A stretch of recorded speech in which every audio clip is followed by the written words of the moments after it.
গ্যাসের দাম বেড়েছে, মেয়েদের ভোটার নাম কেটে দিয়েছে, সংখ্যালঘুদের ঢেলে কেটেছে, ট্রাইবেলদেরও কেটেছে, গোর্খাদেরও কেটেছে, রাজবংশীদের কেটেছে, মতুয়াদের কেটেছে।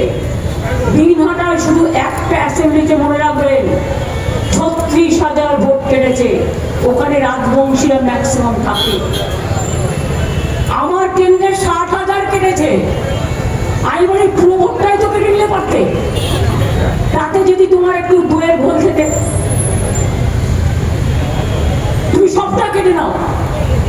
চ্যালেঞ্জ রইল, যদি ক্ষমতা থাকে। তাই কালকে মিছিল হবে,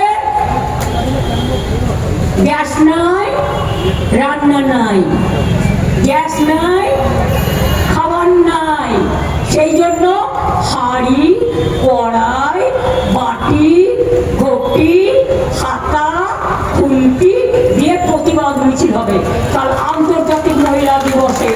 আর মহিলাদের ভোট কেটেছে বলে সে হিন্দু হোক, সে মুসলমান হোক, সে সংখ্যালঘু হোক, সে রাজবংশী হোক, সে কামতাপুরী হোক, সে ট্রাইবেল হোক, সে তপশিলি হোক, সে জৈন হোক, সে পারসিক হোক, সে বৌদ্ধ হোক, যেই হোক, কোনো ধর্ম আমরা মনে করি মানব ধর্মই সবচেয়ে বড় ধর্ম এবং এটাই আমাদের ধর্ম। সেই ধর্ম মানবতাকে পালন করবার জন্য কাল মা বোনেরা রাস্তায় নামুন আর প্রতিবাদ করুন। প্রয়োজনে কালো শাড়ি পরুন। লয়াররা কালো কোটটা কালোটা কেন পরে যাবেন? বিচারের জন্য। ওরা বিচারালয়ে কাজ করে বিচারের জন্য। আমি সাদা পরবো, আপনারা সবাই কালো করবেন কালকে।